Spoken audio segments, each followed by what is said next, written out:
Alright, hi, I'm Joshua Santillan. This is Olivia Oldman. She's my skating partner. I also have Emily recording me today. And today I'm going to do my persuasion speech. And it is about how college athletes deserve to be paid or compensated in some way. So if we can flip the page.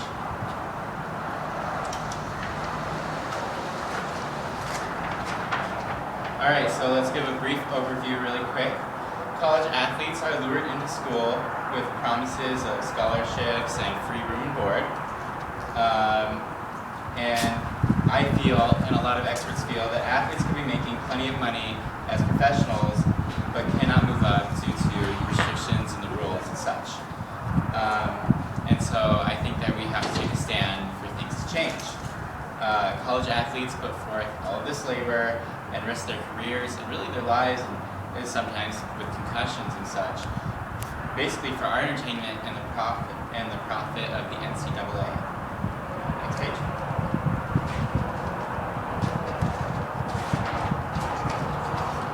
Alright, so let's talk about the NCAA. According to the U.S. News Debate Club, CBS and Turner Broadcasting made more than $1 billion this last year off of March Madness. And the NCAA made $6 billion annually. So, next.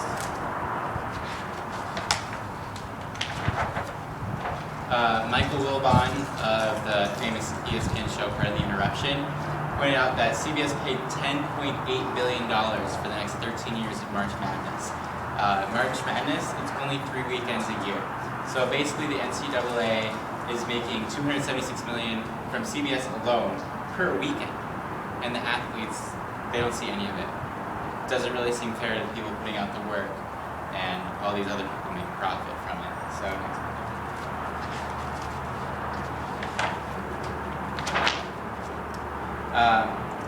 We were talking about March Madness and college basketball, and even the most profitable college sports like football and basketball, which are just pure money for the NCAA, they don't compensate their athletes.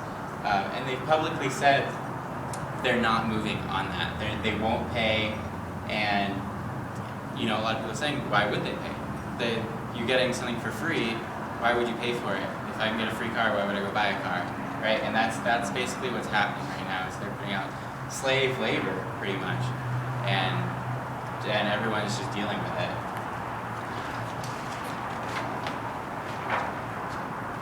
Okay, but not all experts are on the same page as I am or others.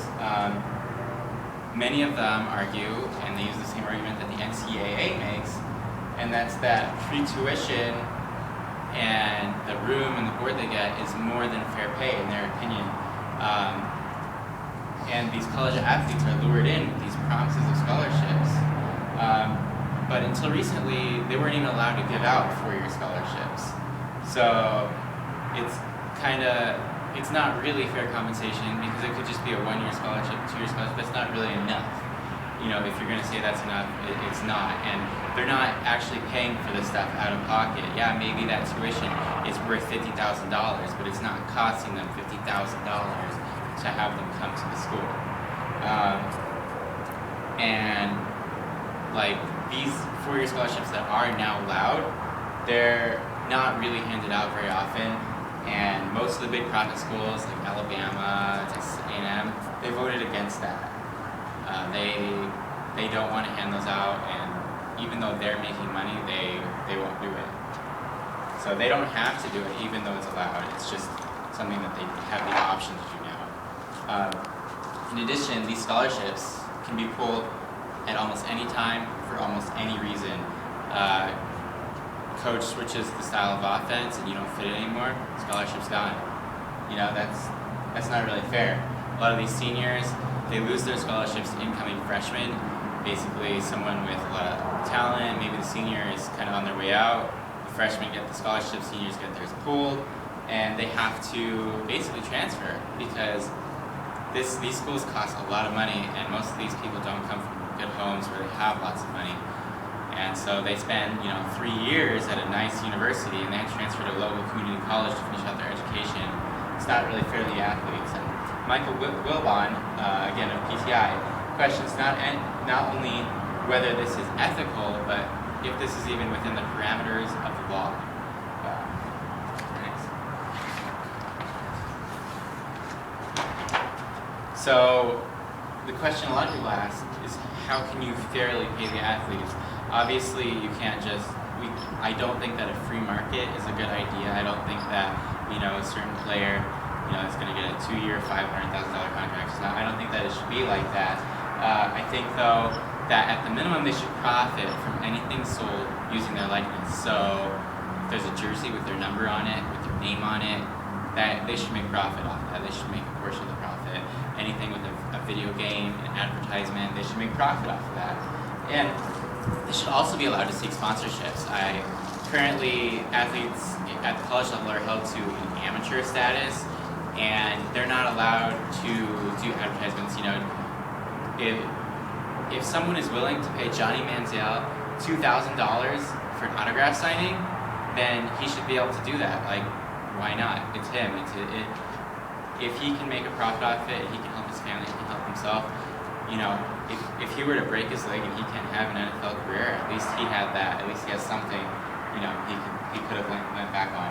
And finally, I also feel that the universities should all offer those 4-year scholarships, give those kids a promise of at least an education, so that if their professional careers don't work out, they can have that to look forward to.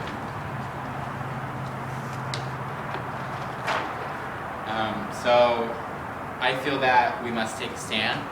There's only one way things can change, and that's by all of us grouping together. I encourage you to contact any athletic directors from prominent schools that you can. I already contacted a few big name schools, and I contacted the athletic directors, and I talked to them, trying to get them on our side. Also contact any college athletes, get them involved. Personally, I don't know why some of these guys don't just stand together. And, a lot of those stars, if they refuse to play, NCAA would be backed into a corner, and they would have some serious discussions about that.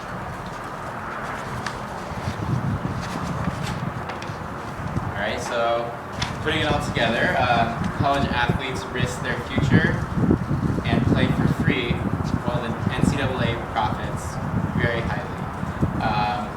And athletes who should be making tons of money continue to be oppressed and unpaid in college. And if we can get people to work together, change can actually be possible. We just need to all come together for that to happen.